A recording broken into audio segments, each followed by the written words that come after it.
Well, all right. First of all, uh, I guess I should say good evening, even though it's not even noon here in California. So it's nice to be here. Always nice to be invited. I probably get as much out of doing these things as you do. So really glad to be here. So what I'm going to do today, we're going to talk about iPhones and iPads and making them easier to use. So some of what I'm going to do today is going to be slides, but the slides are only going to sort of talk about what I'm going to do. Then I'm going to do it live. So we'll have plenty of live stuff, plenty of chances to have things go wrong, which it's the way it goes. And you'll see how I can fight my way out of it. So let's start. I'm going to start right now. I'm going to start sharing my screen, and let's share this like this. Okay. So this is what it's called. We're making our iPhone and iPad easier to use. So what are we going to do? What are we going to talk about? Well, actually, before we talk about what we're going to talk about, we're going to talk about me. Because it's, you don't want to just trust yourself to some guy off the street. So why am I giving the talk? Well, because I've been doing Mac stuff since 1985. Bought a Mac Plus with about all the money I had. Helped me get out of graduate school about 6 months early, so that was a good purchase. And since '91, I've been full-time teaching people how to do things with their Macs, with their iPhones, solving problems for them, automating things for them, sometimes for individual people, sometimes for small companies, sometimes for really big companies. I have some experience with AppleScript, actually quite a bit, and so that's kind of a small group of people with a lot of skill there. So I get work automating processes for bigger companies. And before that, I was a rocket scientist, but I wanted to do something harder, so I went to the more challenging, teaching people how to do things with their Macs and iPhones. I wrote a few books. I've had a few books over here in the closet, but people, don't really read how to use your Mac books anymore, how to use iPhone books anymore. They hit the internet. And so I hit the internet too. And I have a blog. That's my blog, christianboyce.com. And I write how-to articles pretty much. That's basically what I do, is how to do something better with your Mac, how to do something better with your iPhone. Okay, that's enough about me. So what are we going to cover? Well, we're going to cover how to make things easier to see. So when I started doing the Mac stuff, I didn't need the glasses. Now I do. I need all the help I can get. And so we're going to make things easier to see on the iPhone. We type a lot on the phone, and if we can make that faster, it makes everything better. So we're going to learn how to do that better and faster, easier. We're going to leverage Siri. Siri is the fastest way to do things if you know how. So we're going to know how. And then at the end, we have sort of an assortment of tips that I like. I don't like to call them tips and tricks, because there's no tricks. It's just tips.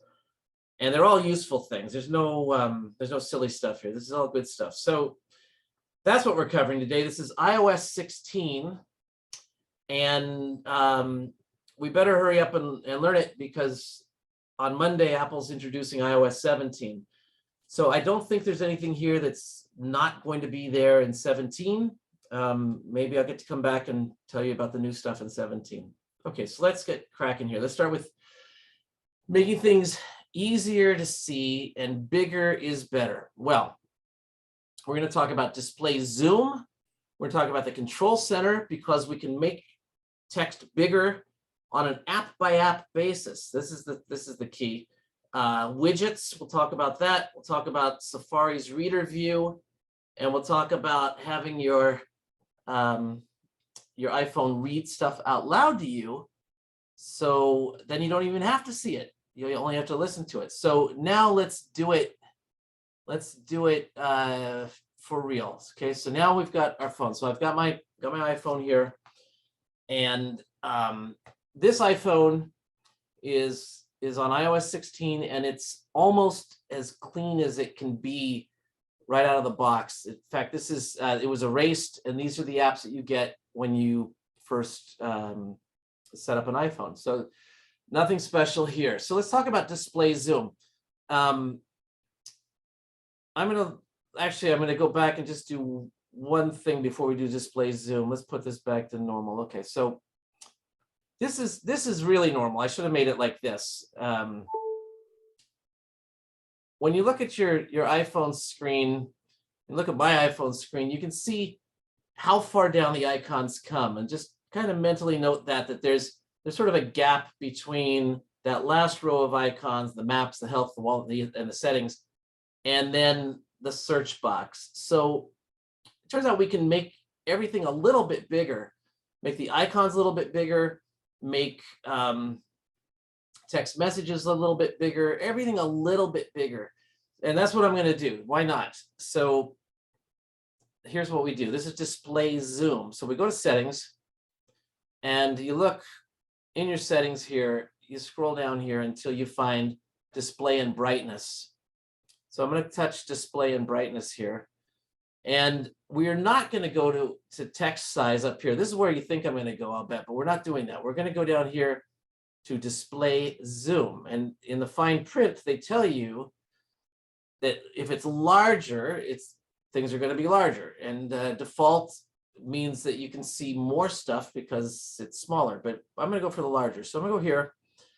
And what you see here are representations of how things would look with the larger text version and with the default. And like I say, it's not just larger text, it's larger icons too. So I'm gonna touch on the left. These are sort of representative things. There's how some notifications would look. Here's how text messages would look. Here's what the home screen would look like. Here's a lock screen. And notice even the icons for the flashlight and the camera are bigger. So we're gonna just go to larger text.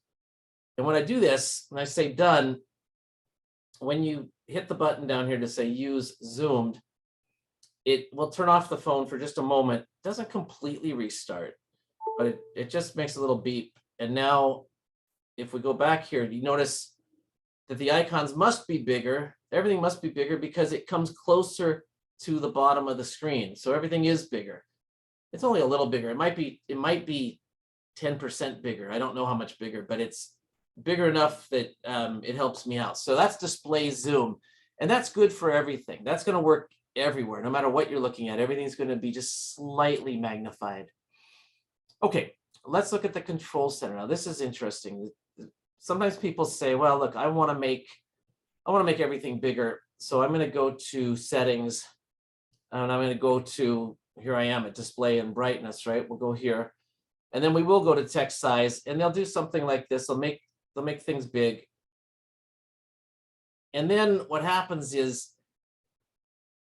they wish that maybe they didn't make it quite that so big, because when you're reading things, like let's say I go to the messages here, it's nice that it's this big, but maybe if you make it, I'll make it a little bit bigger yet. We'll really blow it up. There, make it as big as you want. When you do this like this, sometimes things are just too big. And in this case, it fits, but suppose you're going to, let's say we're going to look at the reminders. Everything's going to be, in fact, so big that you have to scroll a lot because the stuff doesn't fit. So if you want your certain apps to be bigger and certain apps not to be bigger, then you really don't have that option. You have to go to settings, and you have to go to text size, and you have to keep changing it. And nobody does this. It turns out that it's just so hard to do. It's so much trouble that no one does it. So what we're going to do is we are going to set up the control center so we can make text bigger on an app by app basis without even going to settings. So here's what we're going to do. We start with settings in the setting up here. So settings down at the bottom right. We are going to look for the control center. Now, if I look at the control center right now, we know how to get to the control center, I think. We pull down from the top right corner.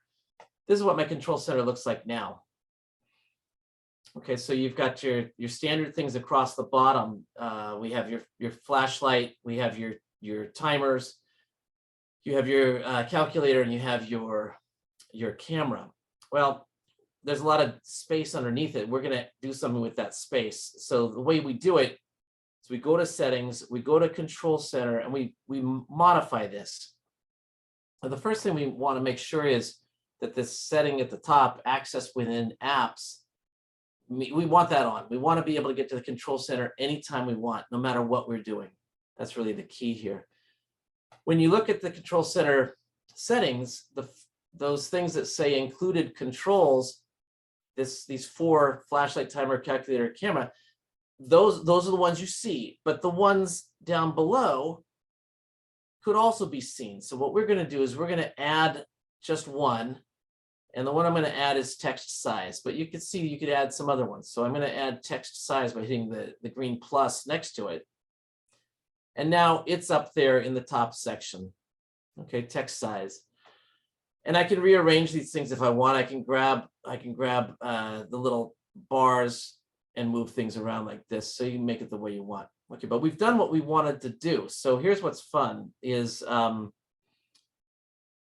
going to go to an app. Let's say I go to reminders, and let's say I want reminders to be bigger yet. Well, I can pull down to the control center.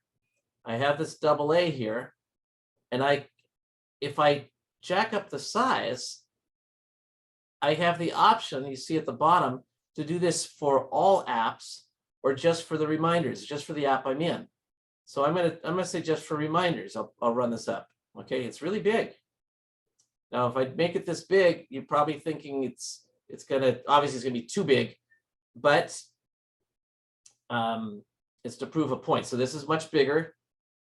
But if I go back to say messages, it's not bigger. Okay, so I can do this on the fly, and then maybe if I want this a little bit bigger, I pull down on the control center, and now those AA's are down there. I can tap that, and I can say for messages, let's make messages just a little bigger. And now we'll get out of there, and that's indeed it's a little bit bigger.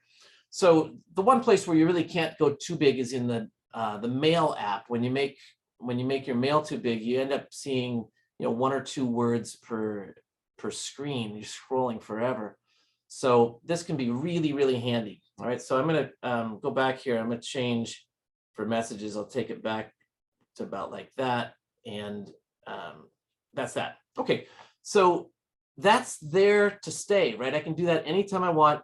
Any app I'm in, I can blow it up. So just for laughs, I'll go to the maps, and see if I can do this in the maps. Okay, so here I am in the maps, and I want to make this all bigger.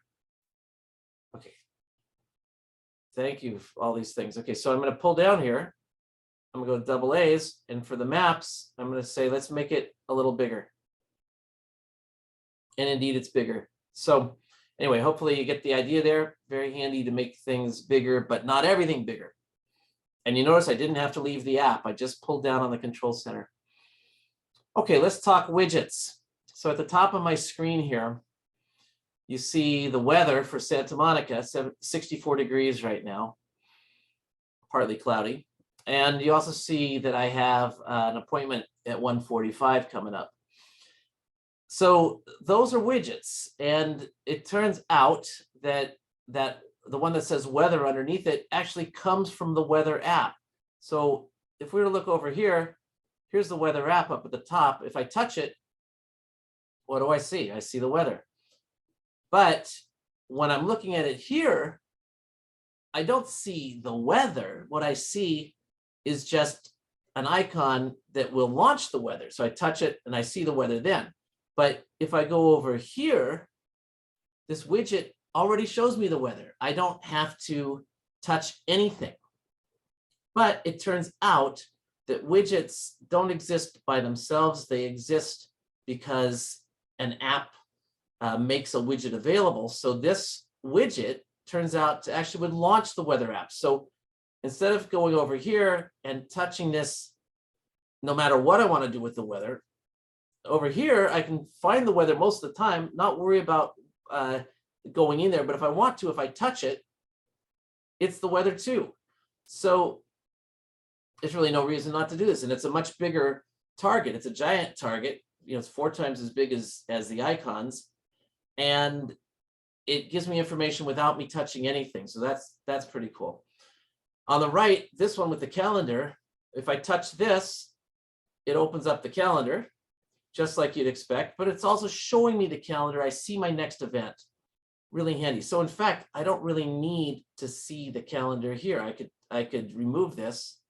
I can remove it, and I'll just remove it from the home screen. I could put something else down here in the space I've created.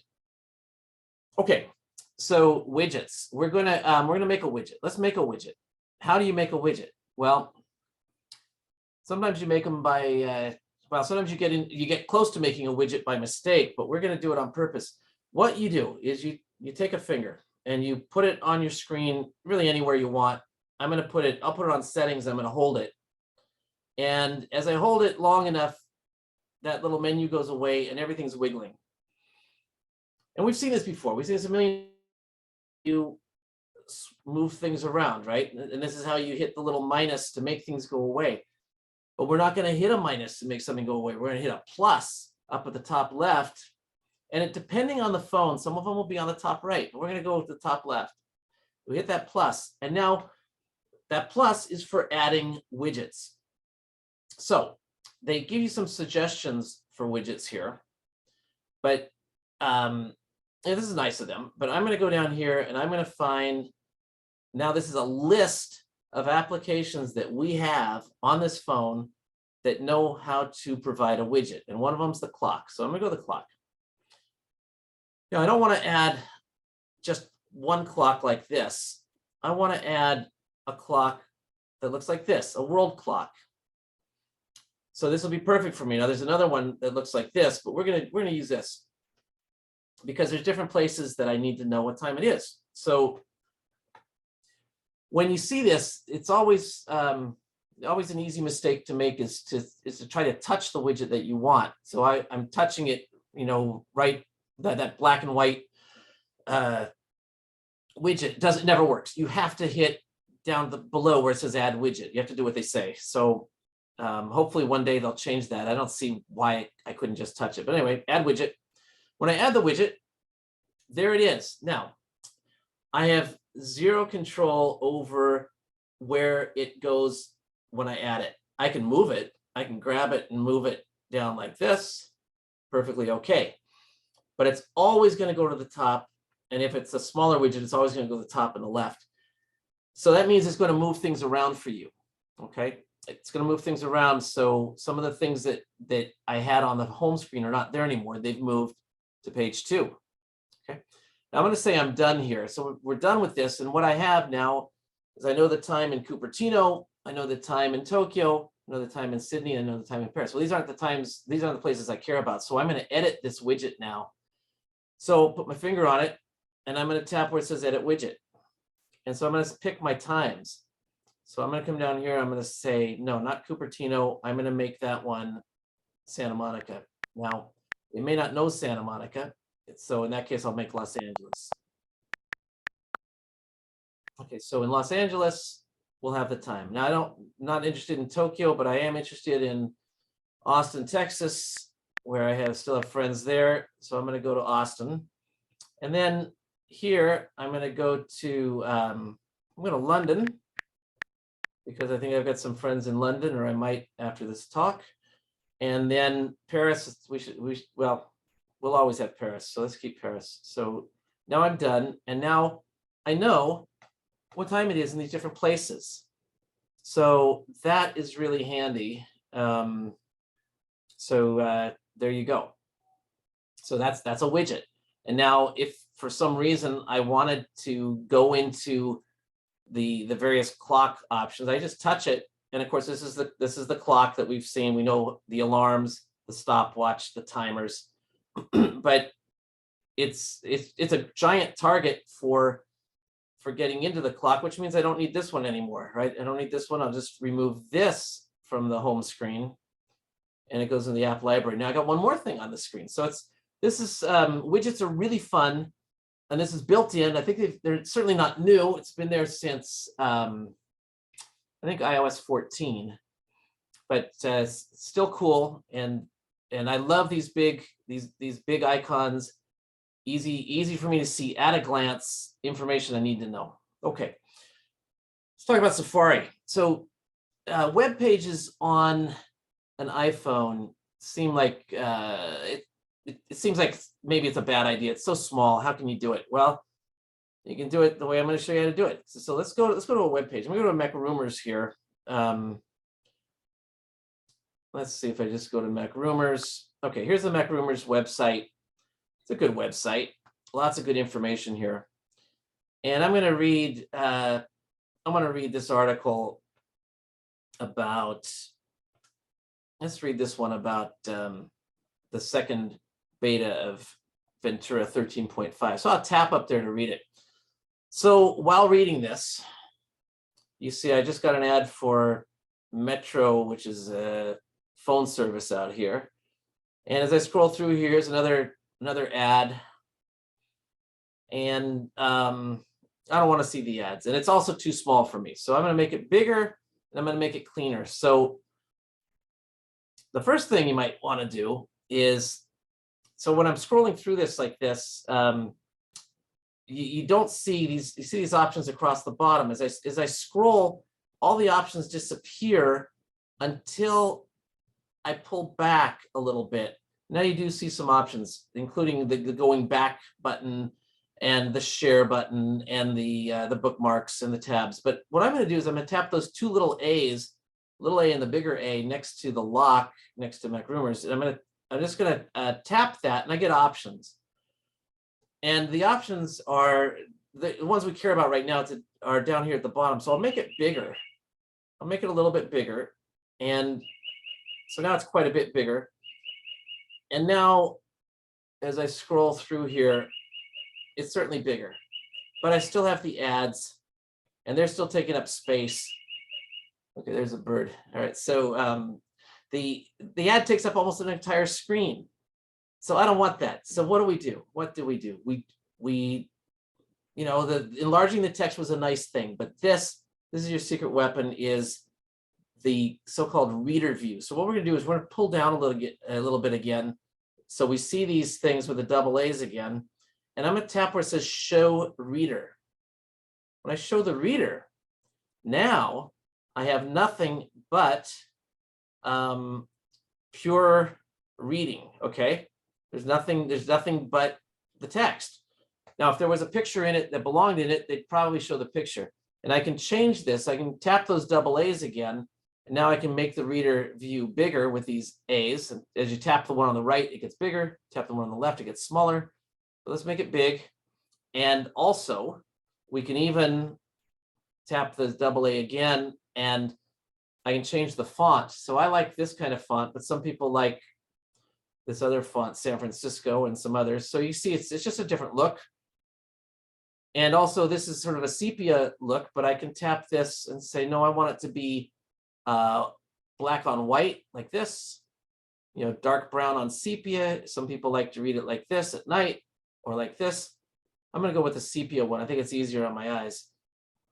Okay, so now we really have an easy time reading this. Really, really easy. So that's great, but you need to know how to get out of it. So I'm going to tap the double A's again, and I can just say hide reader. And now we're back at this, and you realize what a mess this was. It was mostly ads. So the reader view can be a really, really big help to you. Now I'm going to do something else. I'm going to have the phone actually read this out loud to me. Okay, so how do we do that? Well, what we do is there's a couple ways to do it. I'm going to do it the easiest way possible. So what I'm going to do is go to the settings, and in the settings, in accessibility, we have spoken content. So here it is. I'll try to put it up towards the top there. There's spoken content. So when we go to spoken content, there's some options here that are ordinarily off, but speak screen and speak selection. These are really nice. So they do what they say they're going to do. And speak screen, what you have to do is a very tricky two-finger move to hear the content of the screen. It's so tricky that I can only do it about half the time. So what we're going to do instead is we're going to show the speech controller, which is currently off. We're going to say, we're going to turn it on. And there's a shortcut here. Now you can't read this because I blew up the text, but we're going to, I think what I did is, well, we're going to pull down here and we're going to change this. We'll change the size for settings. We'll change the size for settings. Here we go. Let's pull this back down. Let's make this a little bit more normal so I can read it. So you can see that this little thing that I'm dragging around, that's the controller. And it says that if I do a long press on it, that will read all content. Now I can change that, but I'm gonna say, no, that's exactly what I want to do. So this little controller, when you tap it, it expands. If you tap the one that points the other way to the left, it condenses. And if you tap it and you wait, it'll go away on its own. It just gets out of the way, but it's always going to be there on the screen. Now we're going to see in a minute. There it goes. It just shrunk down. Let's see how this works. So I'm going to go back to Mac Rumors, and I'm going to have it read this story to me out loud. So what am I going to do? Well, I could tap it here and tap this play button. I could do that. And let's do it. Hopefully you'll hear something. I have to turn the sound up here, and I have to play. WWDC 2023, iPhone 15, iPhone 15 Pro, MacBook Pro 14 and 16 inches, iOS 17. Well, the trouble with that is it's reading the header on that page. So let's do something. Let's combine technologies here. I'm going to go down here to the bottom. Let's put this into the reader view like this. And now I can do this again. This article, let's find an article and we'll put it in the reader view. Okay, here you go. So here's the article. Let's go this way, put it in the reader view if I can. I can't always do reader view, and if it can't figure it out, I just won't. But let's just start with this at the top. So it'll start from the top, whatever's on the top of the screen. So we'll tap this and we'll say play. OS 10, HomePod, iOS 16, iPhone 14, iPhone 14 Pro. We'll wait for it to catch up. Okay, come on, you can do it. Okay, so I can't do it. Let me try one more time. This is why we do it live. It's fun because you can make mistakes and people can laugh at you and stuff. So that's good. All right, so let's try this again. Let's see if I can put this into reader view one more time. No, so when they can't do reader view, that's because they can't figure out what this article is about, and that's because there's too many ads and things in it. So I'm going to try. I'll try another article, which hopefully will allow us to do the reader view. Well, all right, here we go. Give me a chance, and we'll see if we can make this play. WWDC 2023, iPhone 15, iPhone 15 Pro, we'll WWDC 2023, iPhone 15, iPhone 15 Pro, MacBook Pro 14 and 16 inches, iOS 17. And that's all I can find. Well, we're going to go to someone else's website. I'm going to go to, I'll go to ESPN. They always have plenty of things to say. Okay, so here's an article about Joe Namath. And I'm going to scroll down here and I'm going to tap and I'm going to say, show me the reader. So here's a nice, clean article. Now, I can play it. To Cuesta, Flaw, school's out for the summer, and Papa is on his way to the final pickup. Joe Namath pulls his Cadillac Escalade into the parking lot, snakes around behind the school and joins a line of cars waiting for the children to emerge after a half day. Okay, so I've paused it here. You notice that we're highlighting the words as we go. That was an option that I turned on. If you look back here in the speech, this is, again, where is this? This is an accessibility. Accessibility, spoken content. And then I like to highlight the content. I like to see that the words go by. So it's like double reinforcing what they're saying. Okay, but remember that we said that with the speech controller, if we long press it, it'll read all content. So that means that I can leave this thing small, and I can go back to our Safari here, and I'll just press down there at the bottom right corner where I've parked this thing, press and hold. Did I tell you how classy it was that you offered up your number 12? A school official asks Namath, referring to the old quarterback's willingness to unretire his New York Jets number as an enticement for future Hall of Fame quarterback Aaron Rodgers to join the team. And I can pause it. So that's nice. Now there's a couple other things we're going to do about this. So I mean, this should give you some really good ideas. I mean, if you downloaded a book and you wanted it to be read to you, you could say, read this book, and it was going to read it out loud. Okay, so suddenly it's an audio book, and there's a lot of books available online for free where you can download the text and you can have it read out loud to you. But let's do something about that voice. So I'm going to go to the settings again, and let's look at voices. So here we have a bunch of English voices here, and that was so-called Samantha.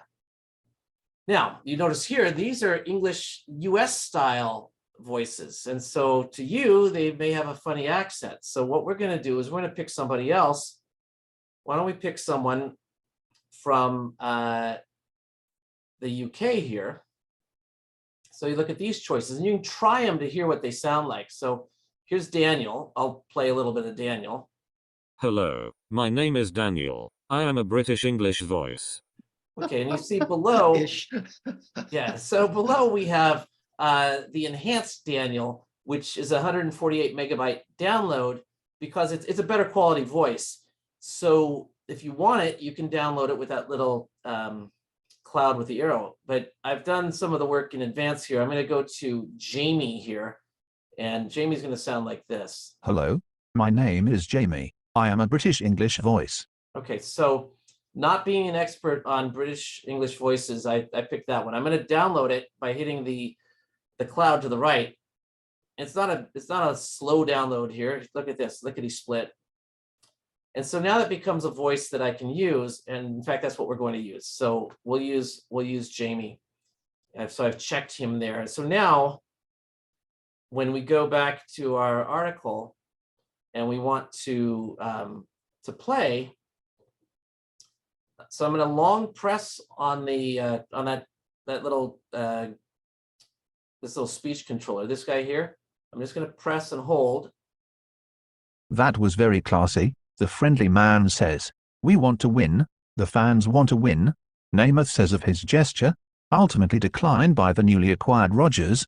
Just then, Namath's 12-year-old granddaughter, Gemma, hops into the back seat, and they're off. He said. So that's fun too, right? That's good. But the downside of that is this little controller is always there. It's a little bit in the way. If they try to hide it, they make it kind of go translucent. But just then, Namath's 12-year-old granddaughter. It's always in the way. So I'm going to tell it to go away, and we're gonna do the sound or the speech a different way. This is the magic way. So we're going to go here to the speech controller. I'm going to turn it off. So don't show the controller. And so when I do that, it'll have a little X that I can use to make it go away. Okay, so how are we going to turn it on? And I already told you that 2-finger down swipe is very difficult. So we're not going to do that. We're going to do it a different way. The way we're going to do it is with the so-called back tap. Okay, we have a shortcut for this, and all I have to do is find that that shortcut. Now, the way I've looked for things when I'm lost, I know where this is because I did this yesterday, but now I forgot. In the settings, I'm going to search. I'm going to look for back tap. There it is, accessibility, touch, and we have, here it is, the back tap, way down here. So how do we get here? Well, I searched for it, but it's in touch. So I went to touch, and way down here at the bottom, back tap. And here I'm going to tell it that a double tap will speak the screen. So here's my phone. I'll tap on the back twice, and it'll speak the screen. So here I go. Let's go find a new section here. Here we go. So got a finger. I'm gonna tap twice on the back. Good going, Namath says, smiling as he checks out the hardware in the rearview mirror. Legend. Okay. So I paused it, and now I can close it, and it's done. So that is like three tips all strung together, but you can see how useful this can be. It doesn't matter that it's a web page. I mean, if I wanted to read, I don't know, a text message here that says hi, I can double tap. Your iMessage, hi. Hi. Okay, good. Thank you. So anyway, that's a good one, and I hope you remember that. So let's move on to our next thing. It's just a good place to take a question or two if there are any questions that need answers. To my complete astonishment, presently there are no questions in chat. Yeah, we got a lot more to do. Let's get going here. So let's make typing easier and faster. What are we going to do? Well, we're going to pay attention to the suggestions that Apple makes, and in that way, we're going to save time because we'll type less because they'll type for us. And I'm going to show you how to get some alternate characters that we need. Here's a nice shortcut in email. We're going to make the keyboard bigger so that it's easier to type because bigger is easier. And I'm going to show you the trackpad mode, one of my favorites. And we're going to dictate some. So let's do some of this. So I'm going to use the Mail app as our place to type. So first things first, I'm actually going to do the third thing first. So supposing we're writing to, I'll make up some name here. I'm gonna write to someone whose name is ZZZ at xyz.com. Now, .com. I know where the dot is. You can see it down there next to the return key, next to the at. But I'm 4 characters away from being done, right? I've got to hit the dot and then the COM, no mistakes. Can I do that? Well, sometimes I can do it, but I can't always do it. So what I'm going to do is I'm going to put my finger on the dot and hold it. And up pops this little list of top level domains like .com, .net, .edu. And I'm going to pop that in there. So I waited too long, but I let go and it's in there. .com. If it needed to be something else, I could go dot, if I hold it, hold it and slide over to .net, although I'm doing a very poor job. Let's do this again. There.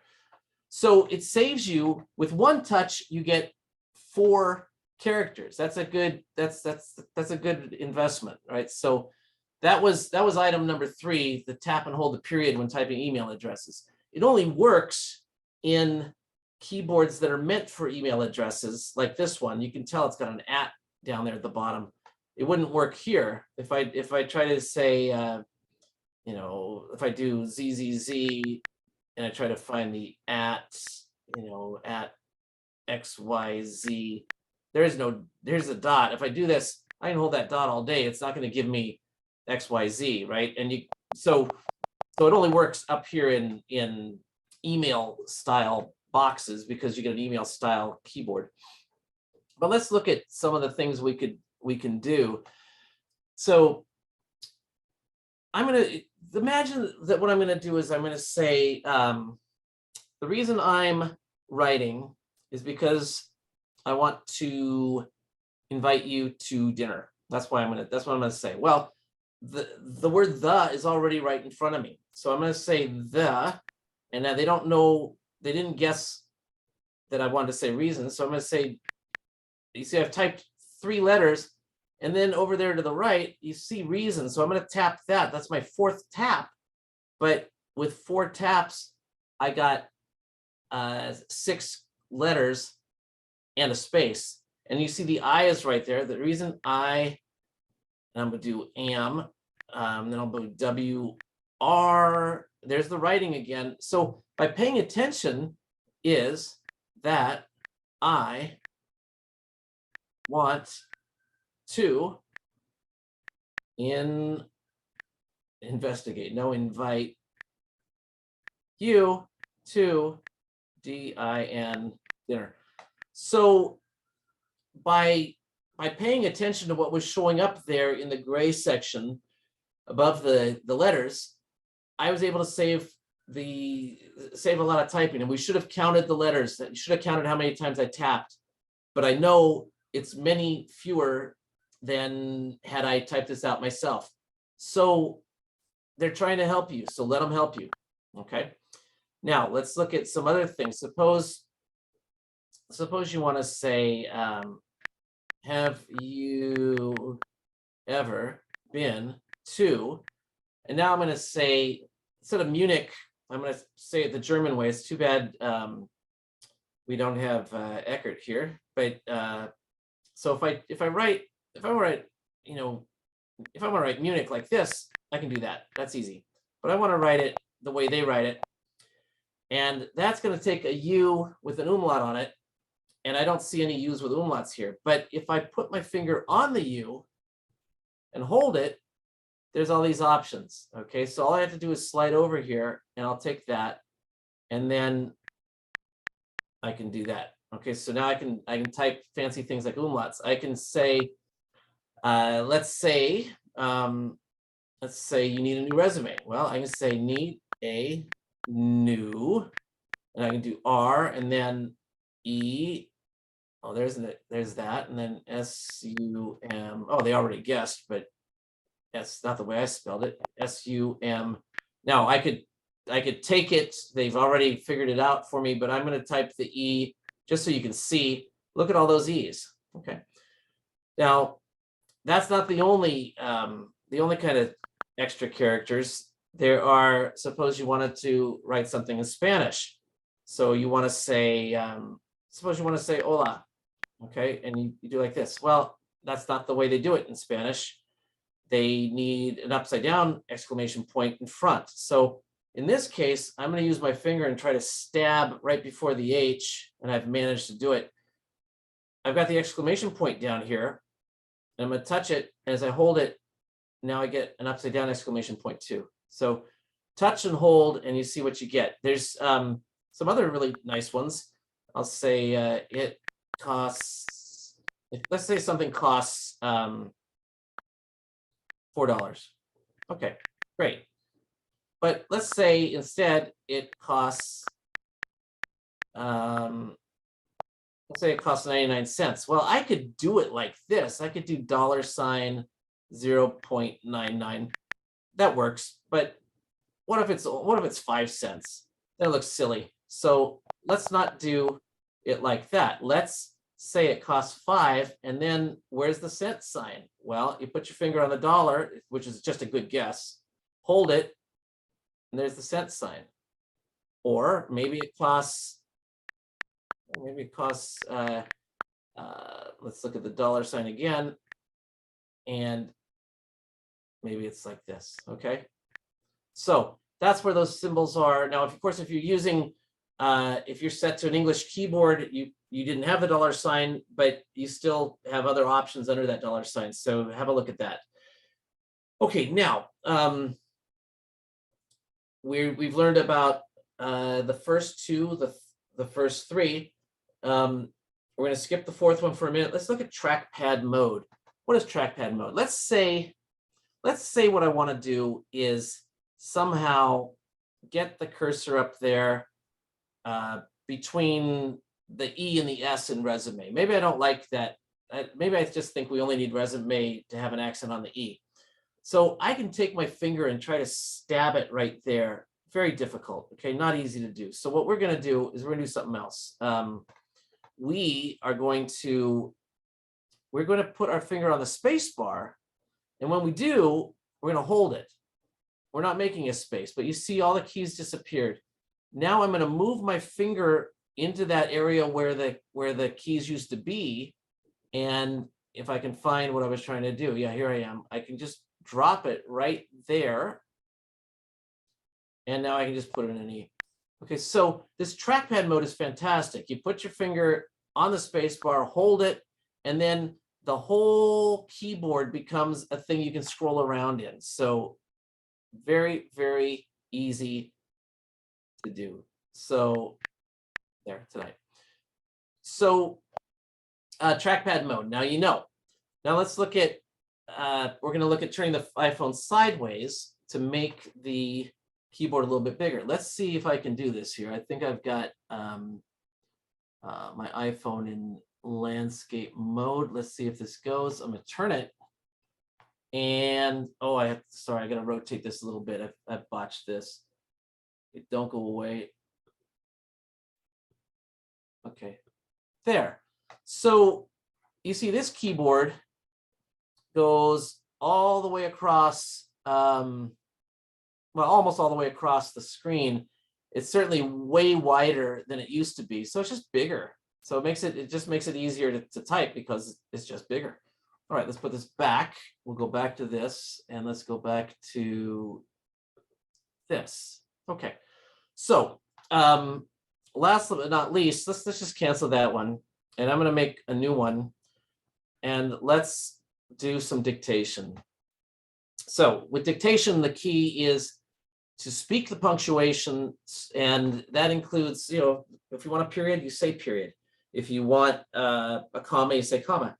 And if you want a new line, you say new line. But if you want it to have a gap between the lines, you say new paragraph. So let's just do this. I'm gonna hit that microphone down there at the bottom right, and we're gonna start dictating. Today, comma, I am presenting iPhone tips to a user group in England, period. New paragraph. They are an excellent group. They don't have a lot of questions, but I'm having a terrific time, period. Okay, so look, they got it 100% correct. So really amazing. Try it. Okay, try it. Now there is a feature in the dictation where it will attempt to put punctuation in for you.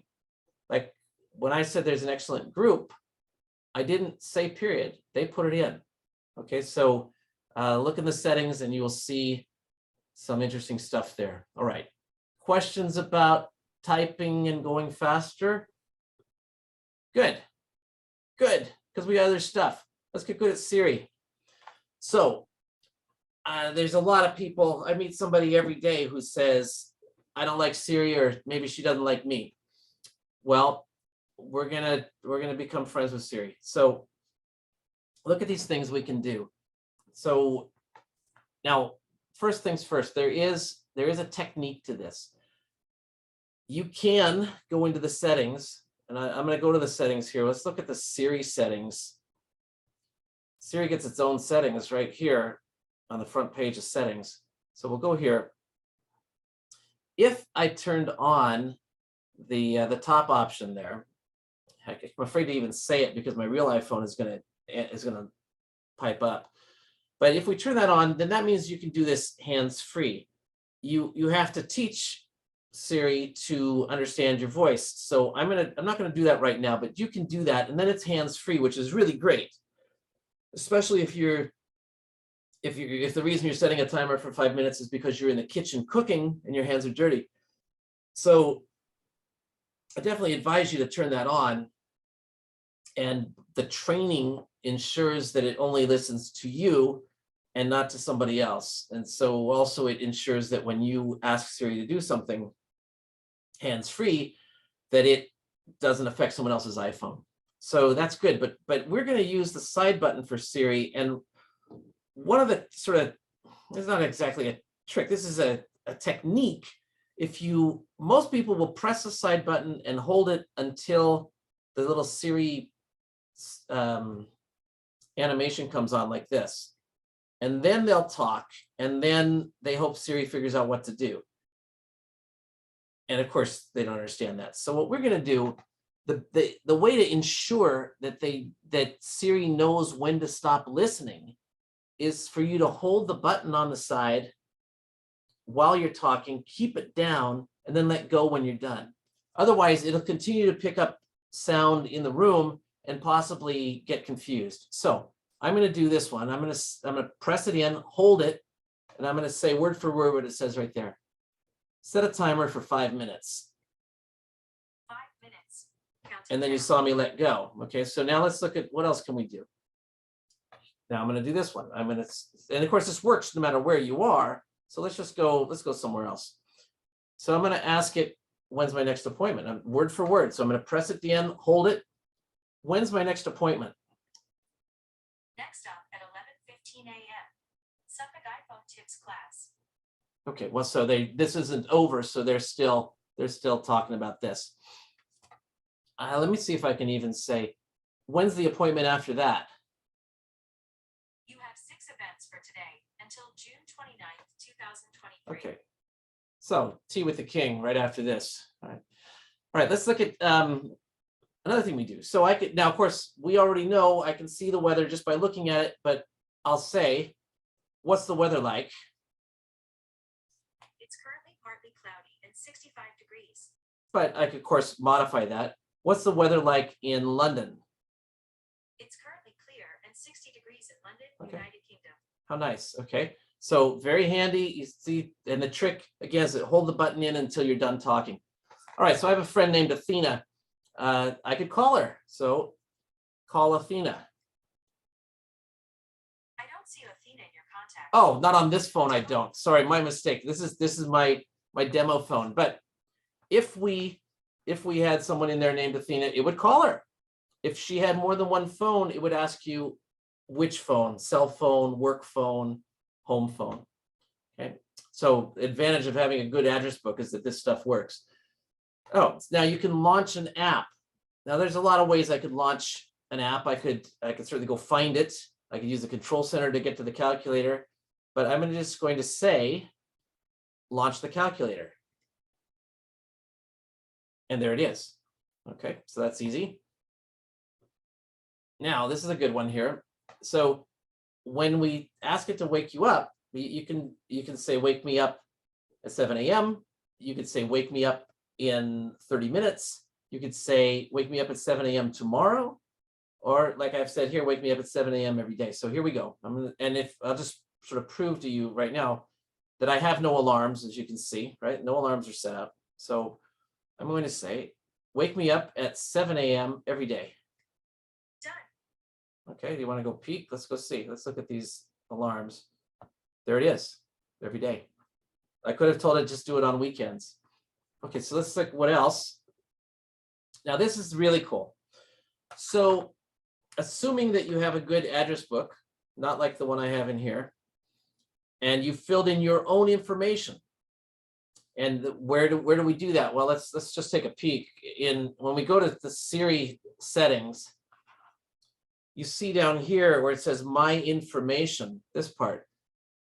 You want to tell it, you want to show it your contacts here. Now this phone has no contacts, but your phone surely has contacts, and you should have yourself in there with your home address and maybe your work address. So then you would be able to say to Siri, you could say, remind me to take my pill when I get to my house, or remind me to water the plants when I get to my house, or remind me to turn off the lights when I get to my house. You can also say when I leave my house to do certain things.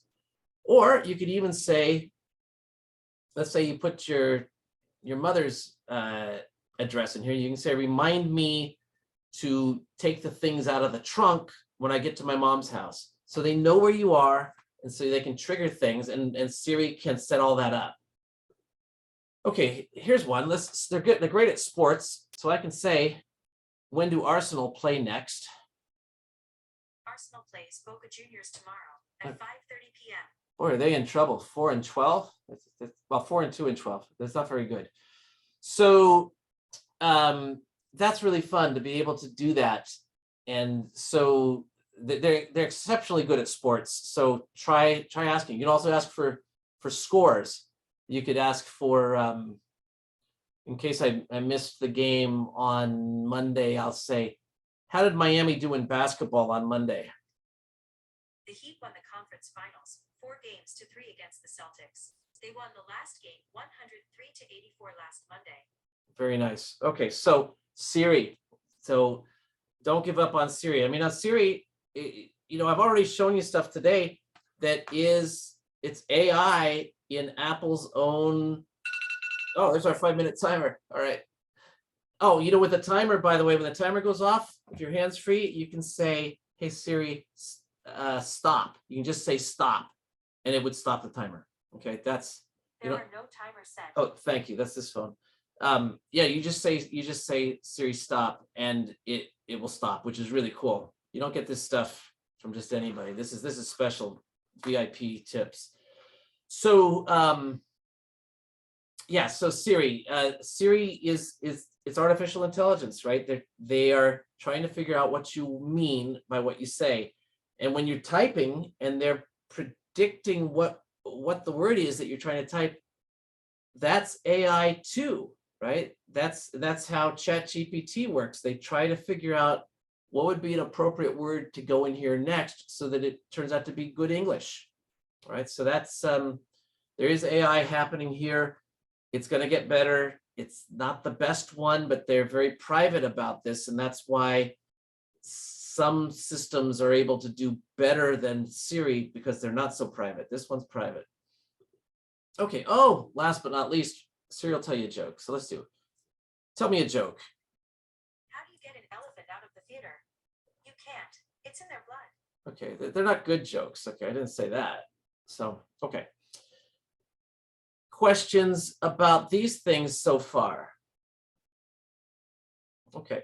Christian, So you've stunned them into silence. This is unheard of. So we're about an hour in. I understand I have about till we get to the top of the hour. Is that right? Yes, I mean, Okay. ideally, yes. Okay, There was a question which, I mean, Patty raised it. I mean, you mentioned periods, and Patty just said, but you know, will my phone understand full stop? That's just a UK thing. And I don't know. I know, but the answer is definitely yes, because I use it all the time. Okay, marvelous. Okay, great. So yeah, this when you go international, it's a whole different thing here. Okay, let's look at my so-called grab bag of fun. So in the camera app, okay, so look, we have this camera app, and it's right there in the home screen. So I'm gonna touch it. And so, you know, suppose I want to take a picture of this. I'm sort of faking that I'm got a great view here. This is a photo I took somewhere else, but this is a hard way to take a picture. It's hard to take a picture by holding the phone with one hand and then sort of stabbing at the white button down there. I mean, it works, but it's not the best. So what can we do instead? Well, you know, if you actually have ever used a camera that wasn't the phone, of course, you remember that you pretty much hold them like this, right? You hold it up and you hold them kind of sideways and you press gently to you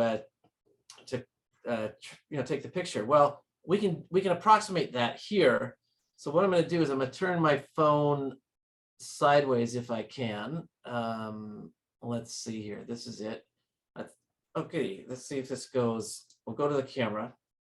And there it is. So now pretend that this is out the window.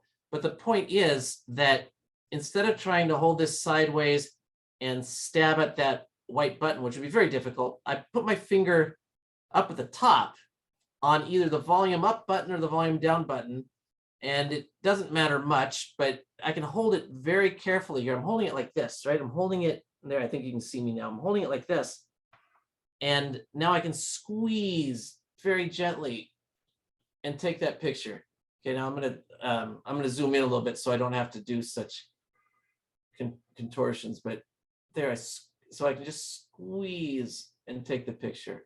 Okay, so that I actually took a screenshot. I hit the wrong button. I hit the power button at the same time. But so here I am taking pictures.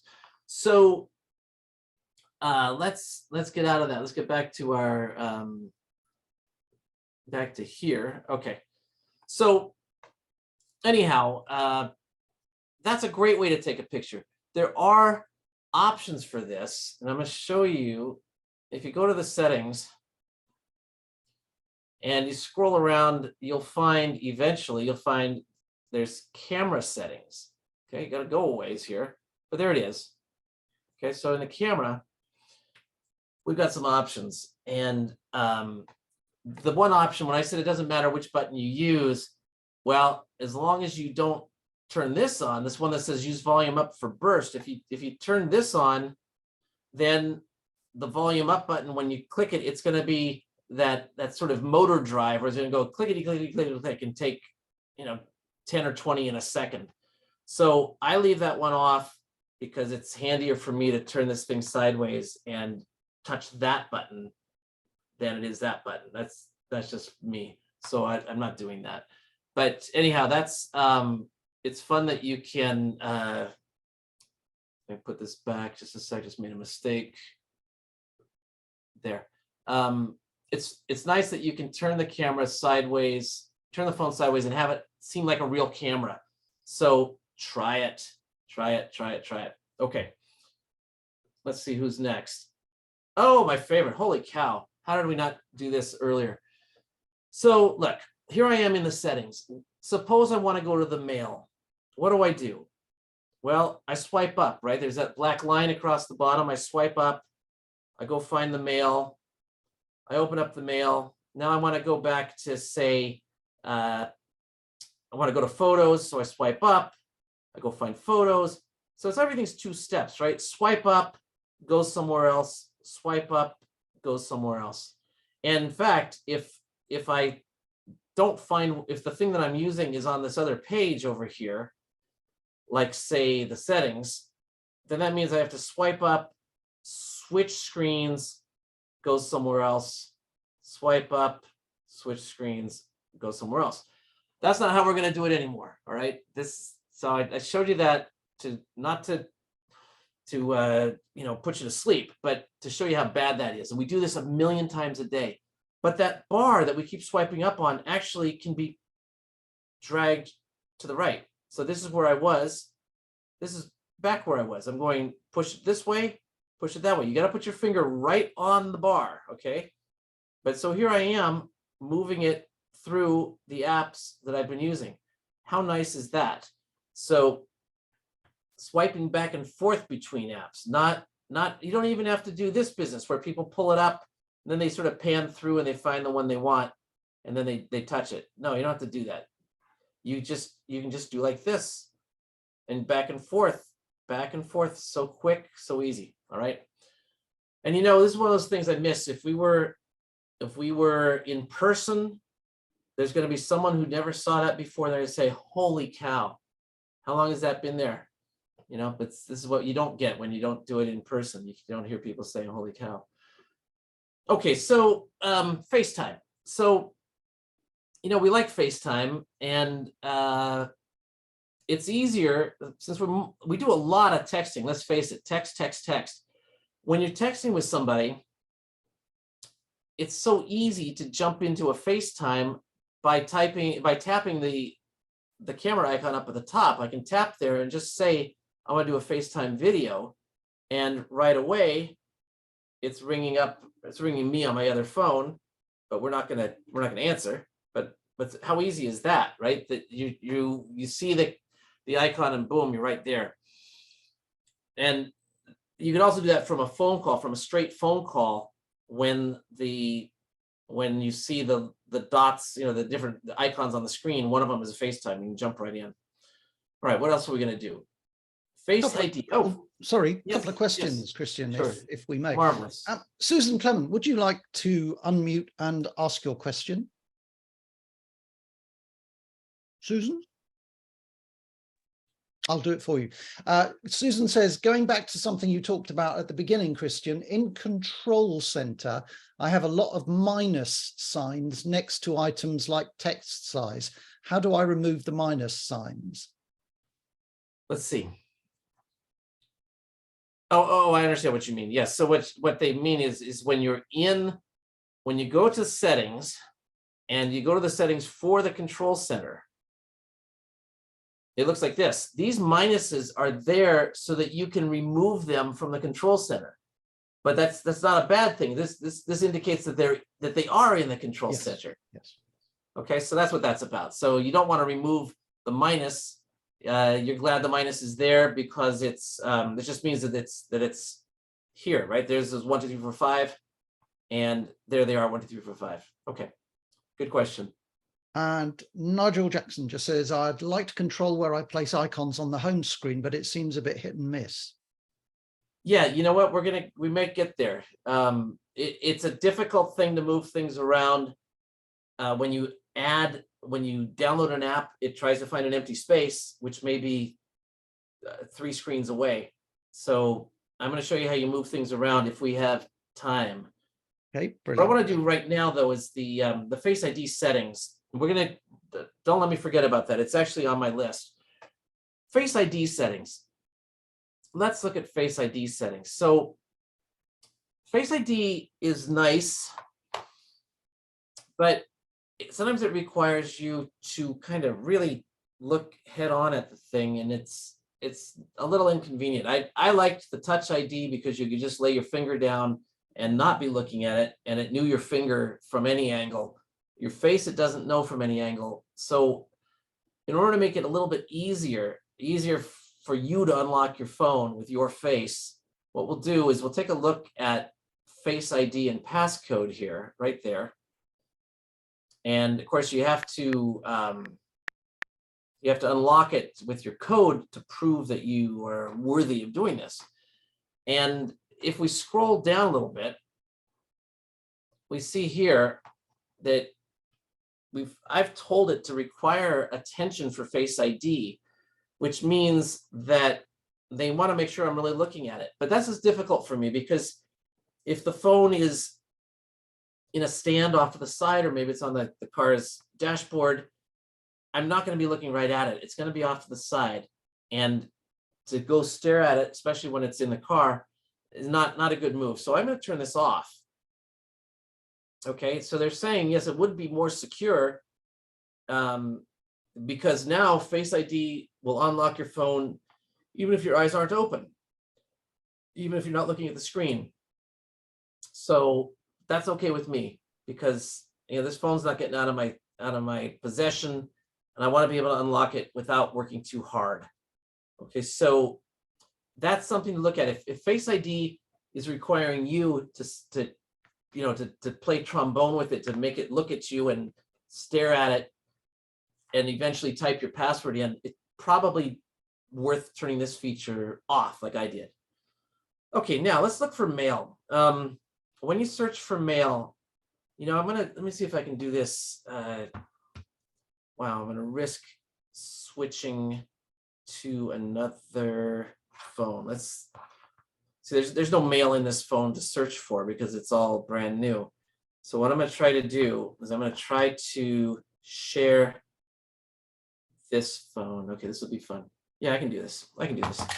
So the phone's disappeared. Now I'm going to get a phone that's going to come back. This is going to be, do we see, oh, let's see, double click to pick a source. Just give me a sec.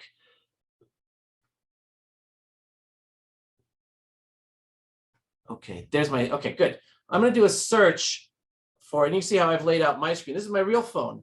And in real life, I have 4 big things on the screen and a giant clock. Let's go to the mail. When I go to the mail, suppose I go to here and I search for Mike, okay? You do this and it shows me 2 whole things from Mike. Well, that's nuts. That can't be true. I must have more than 2 from Mike. And this really drives people crazy because they search and they find these 2. But just in the last week, I've got more than these 2. What happens is people see these first 2 show up and they don't realize that they should tap where it says search down at the bottom. So if I type, in fact, I'll even make it be the mic. Okay, this mic. And if I do this, now I get more. But if I just I'll put in Mike again, and the KW, it doesn't show me more than 2 unless I hit search down at the bottom. When I hit search, then it finds them. Okay, then it finds them. So quite a bit of Mike's. Okay, so because Mike's contributed in these digests. So you got to hit the search button. Okay, don't forget, when you think that your Mac or that your iPhone is a terrible searcher, maybe you never told it to do it. Okay, so Apple's trying to help you by floating those 2, what they call top hits to the top. Not necessarily. Okay, not necessarily. Okay, let's see what else we have here. Can I throw a couple of questions at you? Okay, sure. John Hartill asks, is swipe back and forth phone model specific? Because it doesn't seem to work on his SE. SE has a home button, is it right? With the home button, it doesn't work because the bar's not there. Aha. That's the problem. Yeah, thank you. And Liz Gardner says, Christian, how do you set up a giant clock? Thank you. I'm assuming she meant the great big widget that you. Yeah, it's coming. It's coming. It's coming. You know what? We're going to get there. We're going to get there. These are good questions. You guys, you read my mind. So technically, this was going to be the end, but we have 10 more minutes. So it's not the end. It's not the end because someone said more, please. Me.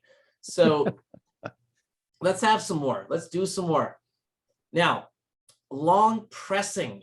You can do some interesting things if you touch things for a little longer than you used to do. So I'm going to go here to mail. I'm going to write a piece of mail. So I'm going to write to Mike. Okay, here he is. And I'm going to say good morning. Okay. Well, it's not morning over there.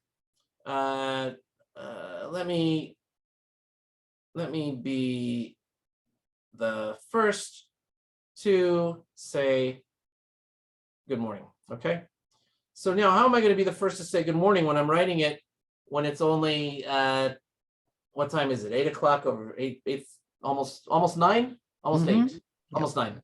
Okay. So how am I going to do this? Well, if I just touch the button to send it, that arrow in the blue circle, it just disappears. But if I touch it and hold it, I get options. I'm going to send it at 8 o'clock tomorrow. I'll send it my time, 8 o'clock tomorrow. But well, you know what? I can say send later. And I could pick a time. I could say, you know what? Let's send it on June 1st. And we'll send it when it's 8 o'clock your time, which is going to be midnight my time, I think. So let's just make this 12:01 a.m. So I'm going to send this. You're 8 hours ahead, I think. So that message did not get sent, but it's ready to be sent. And tomorrow it's going to go. That's because I long pressed on the on the send button. Let's look at another thing. Let's look at settings. So when you go to settings, like for example, accessibility, and then they'll go display and text size and go here. Boy, we're way in there. It took me 3 or 4 taps to get here. And I could go to the top and say back. But if I do, that's more work than I need to do. But if I touch it and hold it, I get a little menu and I can go all the way back to settings. And that's because I did a long touch and here I am all the way back to settings. So I encourage you to try this long touch or long press. Good things will happen. All right, good things will happen. All right, so now let's see. And that was my example number 1. Oh, brightness in the control center. Okay, well, look at this. Supposing we have a flashlight in here. So I'm going to pull down and get the control center up. And the flashlight, I'm going to aim the flashlight at the screen here. When I turn the flashlight on, it's bright, it's full blast. And sometimes that's exactly what you want. Sometimes it's perfect because it's dark and you want to find your way through a dark house or something. But if you're in a restaurant and you're turning on the flashlight because you're trying to read the menu, because the places are so dark, you don't want it to be this searchlight because it just makes everyone's head turn around and look to see who's got the light. So what we're going to do is we're going to touch the flashlight and hold it.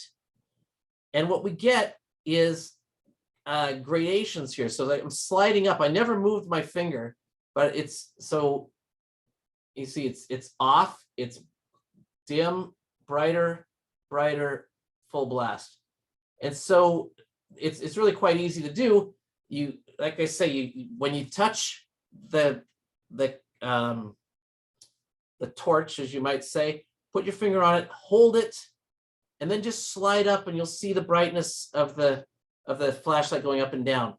And you can also do it with the brightness for the screen itself. If I put my finger on the brightness control, the sort of the one that's about halfway up right now, if I touch that and hold it, I get a bigger thing where it's easier for me to control the brightness of the screen. And also I got 3 more modes down there that we didn't know about.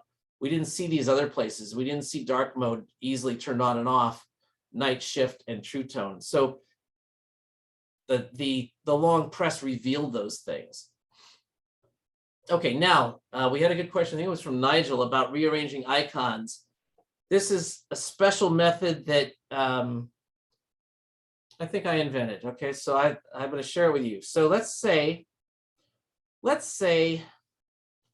I'm going to scroll through a few things here. 1 or 2. Okay. Oops, I went to the end. There's no room on this one. Let's say though that I wanted to take this this one with the red star, Macy's, and I wanted to put it somewhere on page 1, or well, page 2. It's a long way to go. It's a really long way to go. How am I going to get there? What you're supposed to do, you're supposed to put your finger on it and drag it to the edge of the screen, and the screens are supposed to scroll by. Super hard to do. Super hard. So here's what I do. What I do is I find the thing I'm looking to move. So let's go here. So I'm going to take this Macy's. I'm going to make it wiggle. Okay. And I'm going to drop it in the dock where I already have 4 things, but I'm just going to put it in here next to put it right on top of mail. And now it's going to sit there temporarily. Okay. Okay. So just call this stuff. Doesn't matter what it's called. Okay. So there it sits, right? And I can tell it, I can say done, and it's going to live there. And that's a terrible place for it. It's not where I want it, but it's temporary. Now I can scroll freely back to page 2, and I can tap here. Now I can take the Macy's app. It's wiggling. I'll drag it out, and I'll put it where I want it. Hopefully I can push something around. If not over there, let's see, I'll put it right. Let's see if I can put it right there. It's be nice if it actually worked. Where'd it go? I didn't move it. Because I have no space to put it is my problem. Let me make a space for it, and then it'll be a better demo. Okay, so let's put let's see if I can put this. I'll just remove this app. I don't need this app. Okay. Yeah, delete it. Okay, I've got room. So now I could just go here, take this guy out, and put it there. And then I'm going to take this guy out and just drop him back in the dock where he belongs. Okay, so rearrange maybe. Okay, well, somewhere like that. So the point is that you park it in the dock. If you had space in the dock, if you just had an empty space, you could drop it in there first and then scroll where you want it to be and then take it out of the dock. So that's what I do. Okay, so the search box and settings. Yes, when you look at settings, boy, there are a lot of settings. I mean, there are a lot of settings. And who knows where they are, especially some of the things I showed you today, accessibility settings. Well, what I'm going to do is I'm going to go up to the top. Now, first of all, bonus tip, to get to the top, I don't want to scroll all the way up to the top. That took forever. All I have to do is touch up at the top. Let's say where it says 1248. I'll just tap there, and it just scrolls by itself to the top, and it reveals this search box. If you don't see the search box, if you're like this, pull down a little bit, and there it is. So if I want to find how to make, I don't know, dark mode, I'll say dark So dark mode is in appearance and brightness. You can see that you don't even see the words there, but if I go there, sure enough, there's dark. All right, good. And oh, Widget Smith. Okay, so this is going to be fast.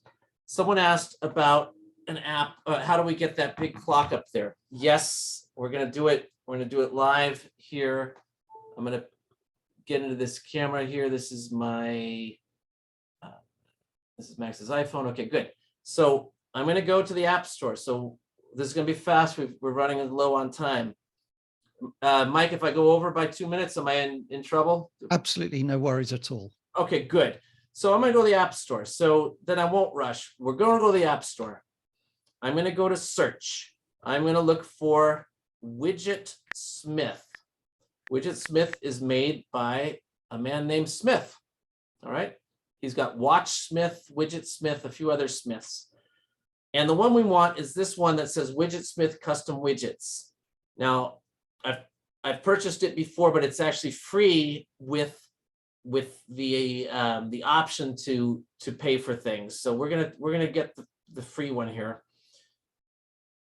It's a terrific tool, and I'm gonna open this up. And when you open it up, so I mean, in fact, it looks. This is what it looks like. Here's the widget, or here's the app. I tap it, and I'm going to not take the little tutorials there. I'm actually going to add a widget right now. So I want a big widget. I want a widget that's, well, technically it's a medium widget. And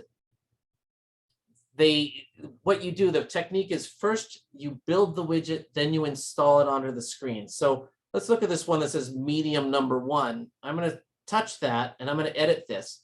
I don't want it to be a photo widget. I want it to be a clock widget. So it's not going to be a photo widget at all. It's going to be something else. So that's not a music widget, not a photo widget, scrolling until I find time. Okay. So I'll make it a time widget. So when I do this right away, this is what it's going to look like. I could also make it look like this. Okay, well, I'll just do let's do like this. It's kind of fancy. Now, if I say save, I'm going to rename this thing. It's a bad name. So let's name this thing something else. Let's see if I can name it. I'm going to name it clock. I'll call it big clock. It doesn't have to be called anything, but it's nice that it'll be easier for me to figure out that it's a big clock.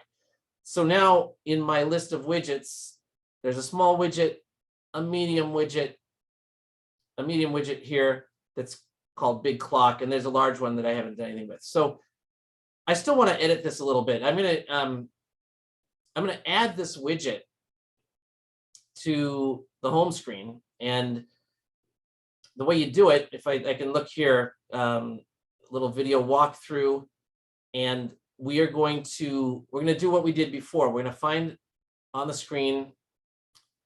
I'm gonna put my finger where there's nothing. Things start to wiggle. I hit the plus. Remember, I made the widget first, so it's available. I scroll down here, scroll, and here's Widget Smith. Widget Smith knows about. I want to add a medium widget. Okay, and when it does that, there it is, because I only have one. They had to put that in there. And there it is. There's my big clock. Now let's say I want to change this. I can touch this and I can edit the widget. And if I had more than one widget, I could choose a different widget. But what we're going to do, we're going to go back to Widget Smith and modify it there. So I'm going to touch this.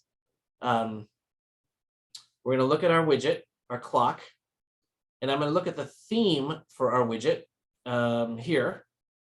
And right now it's this basic theme, but I'm going to make it, let's make it something else. Let's see if we can make it a little prettier. They have all kinds of themes. I'll take this one. Okay, big. And I also have the time format. It can be 24-hour time. It can be something else. There's different ways. And back at the widget here, I'm going to actually just go with the clock now. Let's just go with the big clock, this guy. Okay, so that's what it's going to look like. So when I save that and we go back to our front page here. There it is. Okay. So really nice. And, you know, as you saw on my other phone, I use that and I made it the way I wanted it. I can change the text color. You can do that too, but that's it. Now, suppose maybe you want something like this. Maybe you want just a picture, some picture of somebody or something on your screen. Well, let's go to Widgetsmith again. And this one that says is called small number 1. I'm going to call this photo. And this photo it's a photo thing. And now I got to pick which photo is going to go in there. Okay, so I don't have a lot of photos because this phone's so new, but I'm going to pick. I like this one here. Okay, there's my photo, and I'm going to save that. And so when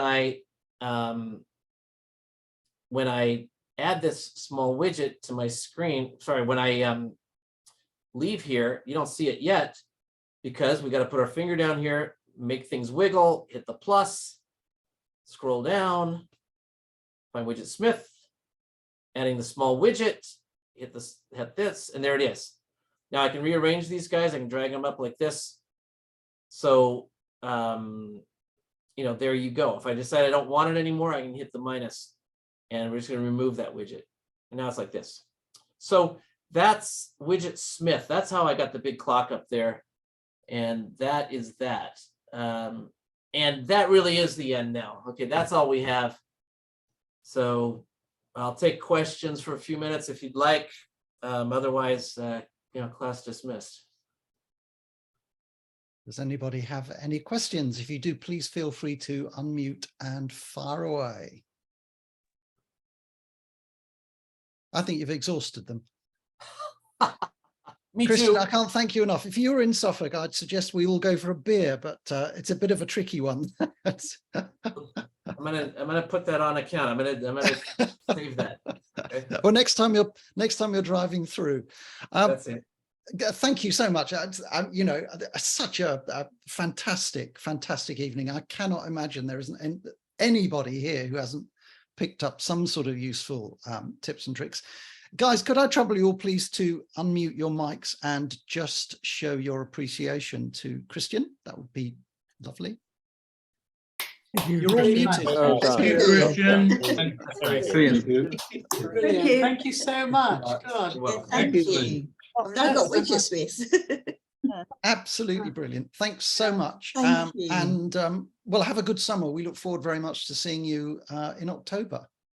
right. You know, who knows where the progress will be with AI by then. I hope we keep up. Hopefully we haven't all been annihilated. Right. All right. See you all later. Okay. Thanks, Thank you. Thank you so much. Thank you. Bye. And folks around Suffolk, I look forward to seeing you at the end of next month. Somebody posted during the session just asking what time. We've not discussed that yet. I'll be in touch with, Nigel, are you still here? Oh, yes, you are. I am, yeah. I'll be in touch with you over the next day or two and we'll get information out to everybody as soon as we can. But thanks so much for coming along and see you next month. Yeah. We'll see some of you next month. And if anybody feels like popping over from the USA and coming with us, you're very welcome, but you will have to pay your own expenses. Bye-bye. Will you save the chat so I could have a look at this later? Yes, of course. Of course. Okay, great. Thanks. Okay. Bye, everybody. Cheers. Bye-bye. Bye. Right. I'm going to run downstairs and catch up on MasterChef. So I'm very good night, everyone.